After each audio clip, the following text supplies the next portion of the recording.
Ladies and gentlemen, hey, hi, how you doing? Welcome back to the channel. Thank you so much for stopping by. We got to talk Call of Duty today because Call of Duty's been in the spotlight for several different reasons over the past couple of weeks. Most of them not great, if I do say so myself. But today, I wanted to talk about some things that at this point, it's just becoming a little bit ridiculous. And by a little bit ridiculous, I mean very ridiculous that Call of Duty has not addressed these things. After so many years of complaints, after so many years of seeing the competition go out and improve these things here and there, and Call of Duty just sort of stays stagnant. And there's three main things that I want to focus on within this. The first is the servers. The second is the anti-cheat. I already know you riled up for that one, right? And then the third is general communication. And I want to go in depth on all of these a little bit more today. So obviously the servers in COD for a long time have not been good, right? COD's, I'm not sure the exact tick rate because I think it fluctuates between modes. Like sometimes Ground War will be played on a different tick rate than standard multiplayer versus, you know, Warzone. But in general, all the comparisons that have been done, all the tests that have been done in years past prove that COD servers are at their best mediocre. When you look at other games like Counter-Strike, for example, that has done major server improvements, and even for the past decade on, you know, CSGO has had very responsive and active servers that players for the most part are, okay with. Games on the scale of COD, AAA titles, industry leaders in sales, making billions of dollars right across all platforms, doing absolutely insane sales records at launch.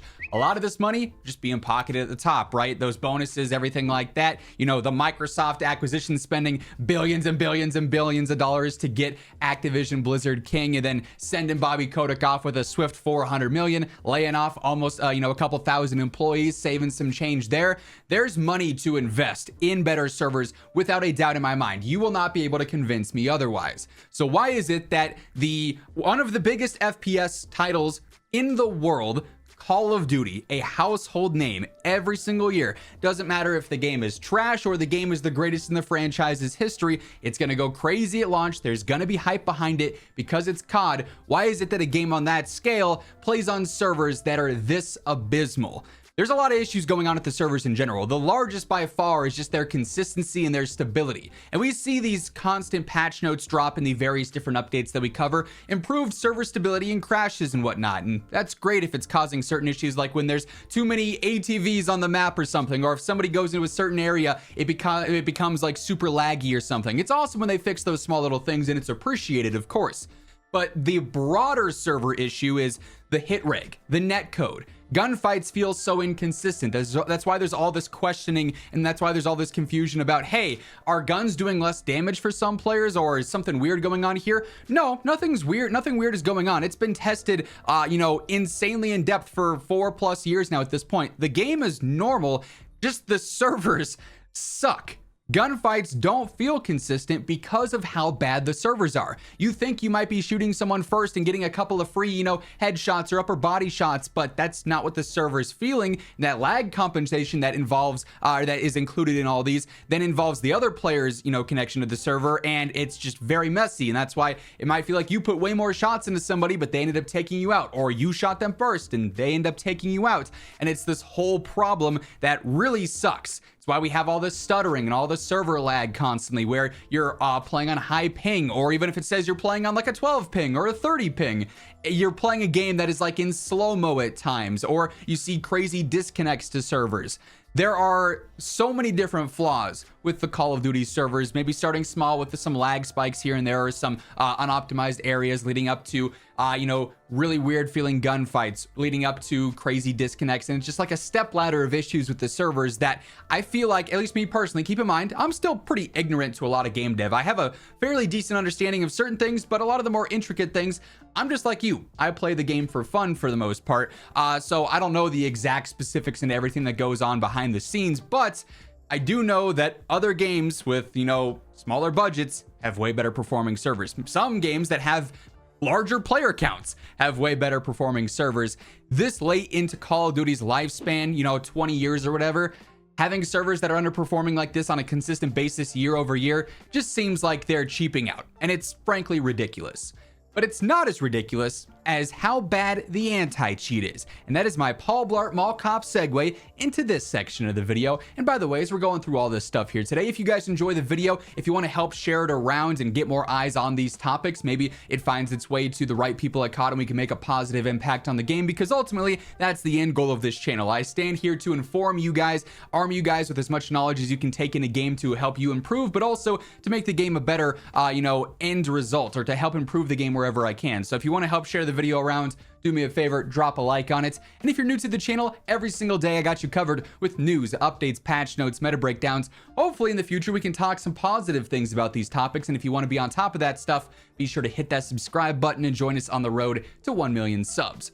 But the anti-cheat, I want to start off with actually a response to Call of Duty's recent update about the anti-cheat. In case you missed it the other day, they did drop some surprise patch notes, and in it they dropped this note about Ricochet anti-cheat.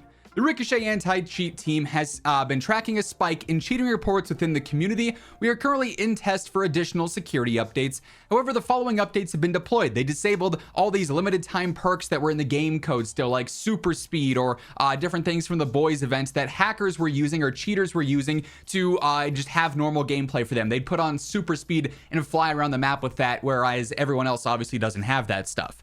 As part of the ongoing security updates, a single telemetry system was taken offline for upgrades. This action resulted in cheat developers claiming Ricochet was offline. It was not. There was a lot of misinformation going around about the anti-cheat being down. No, that was just a ploy. That was just a marketing scheme from cheat developers and cheat sources to get you to try and buy their cheats without any repercussions, right? It's a shady tactic as is. But then again, it's coming from cheat developers, so obviously it's going to be shady. As a result of monitoring activity over the weekend and the purposeful reactivation of this upgraded system, Ricochet was able to identify and ban over 6,000 accounts for cheating and hacking from a 4-day time period. We continue to work on the anti-cheat across Warzone and MW3.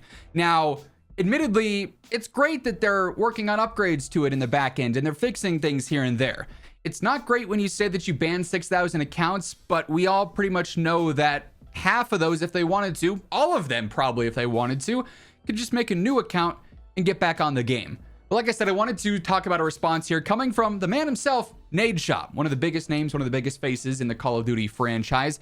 He responded to their talk of the anti-cheat updates and said this: Call of Duty, I love you. I love all the bundles and the customization that we've gotten this year, despite most people's complaints. I buy them all. If he wants to spend his money on that, good for him. If you want to spend your money on those, good for you. If you don't, great for you. But for real, Ricochet is absolutely terrible, and regardless of the data shared with the community, it's not working. Nothing but facts there. Ranked Modern Warfare 3 is plagued with cheaters, and I don't even want to know what Resurgence looks like. You gave us the same game as last year's, which I honestly can't complain about. You gave us movement back, gunplay is solid, and once again, the in-game content has been great. I have to agree with pretty much all of that. You guys do so many things right, but can't keep up with all the missteps you take. Fix the anti-cheat. This should be the biggest priority you have internally. Again, nothing but facts. Then invest in higher tick rate servers, going back to our initial conversation. This might not be a huge deal for the casual player community and your marketing efforts, but the impact it'll have on future titles and player engagement cannot be understated. Nadeshot's preaching right now.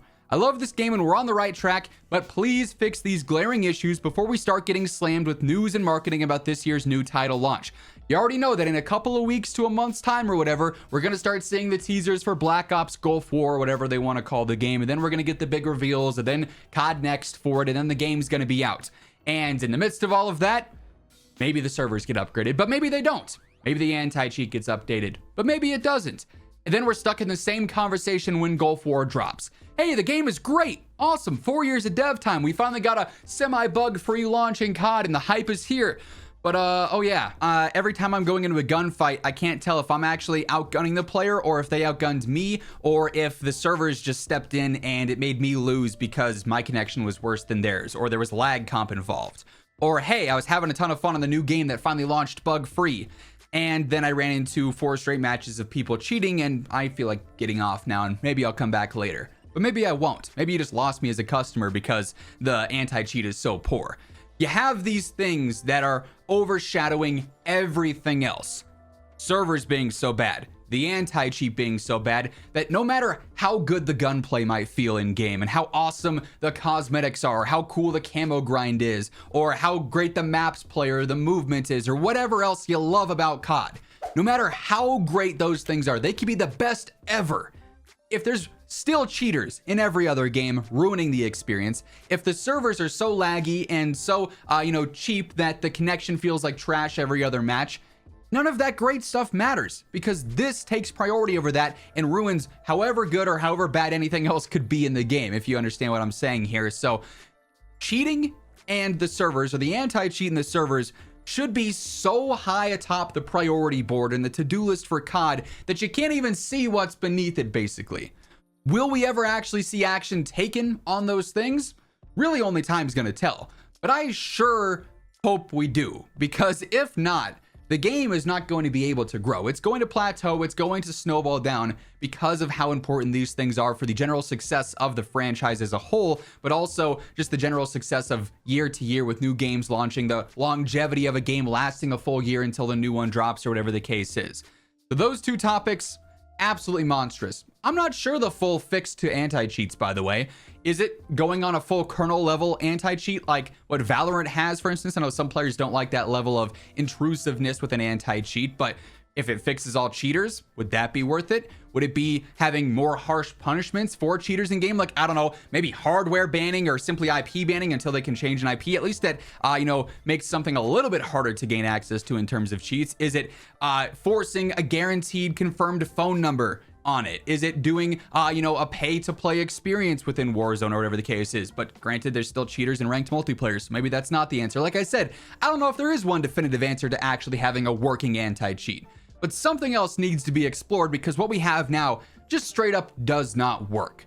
But I do want to move on because we have another topic to get to, and that is communication. And this one's a little bit more hit or miss, and it's a much more broad topic in general, because parts of the communication are great, other parts are not. Unlike the anti-cheat, where no real parts of it are great, and unlike the servers, where no real parts of it are great, there is good parts to COD's communication, especially recently, more so this year. We had a rough year with MW2 where the communication was not very good, but this year things have turned around. We got really good response times on a lot of things in game that are, at least controlled via the studios directly. Like Sledgehammer is very active on their Twitter and on their Reddit in regards to responding to some smaller in-game bugs or glitches or things that pop up there. Raven is pretty quick on, balancing out weapons that are too overpowered in Warzone, or fixing gas mask glitches or stim glitches or stuff like that. Our patch notes are a lot more detailed now in terms of getting exact weapon values so we can actually interpret changes as they're meant and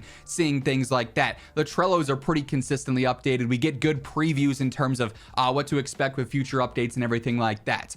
But at a more higher level, communication within COD is still rough. Like, for instance, the anti-cheat team. We rarely see updates from the Ricochet team like what we had earlier on in this video, where they talk about, hey, we've banned 6,000 players or whatever. And usually the only communication that we do see from the anti-cheat team is them putting out some number of banned accounts. Hey, in the last 2 months, we banned 80,000 accounts. That's great. We added in these new mitigations. Okay, that's cool. But guess what? I'm still going to jump on the game in 2 hours, and there's still going to be cheaters. So while it's awesome that you did those things, the communication is still lackluster. It's nice that it's there, and it's like, okay, cool. It gives us something to see. It's something tangible that we can interpret, but it's not fixing the problem, right? So the communication there is severely lacking. And like I said, those posts where they do actually talk about the new mitigations or the new updates to Ricochet or however many accounts got banned are few and far between. Like, we don't get them very frequently whatsoever. Communication on a broad level in regards to major problems happening in game can sometimes be decent, but sometimes can be rather lackluster as well. Like for instance, with servers, with the matchmaking, they talked about matchmaking and skill-based and whatnot for multiplayer specifically a little while ago, but that was like 2 months after the fact they said they were going to talk about it. So it took them a really long time to actually get on top of it. And in that 2-month period, it's like, okay, awesome, we're gonna see them finally talk about skill-based. They still haven't talked about it. Another week passes. Oh, they still haven't talked about it. A month passes. I guess that was just some crap that led us astray, right? It led us along. Okay, maybe they're going to talk about it. I guess that just wasn't the case. Oh, hey, they finally talked about it. Yeah, that's right. I remember when they said they were going to do that many months ago. So, like, just the consistent communication about the more large-scale stuff like that, I feel like would go a long ways as well. And that sort of does connect to our earlier topics of the anti-cheat and of the servers, two topics that I feel like need more attention on them.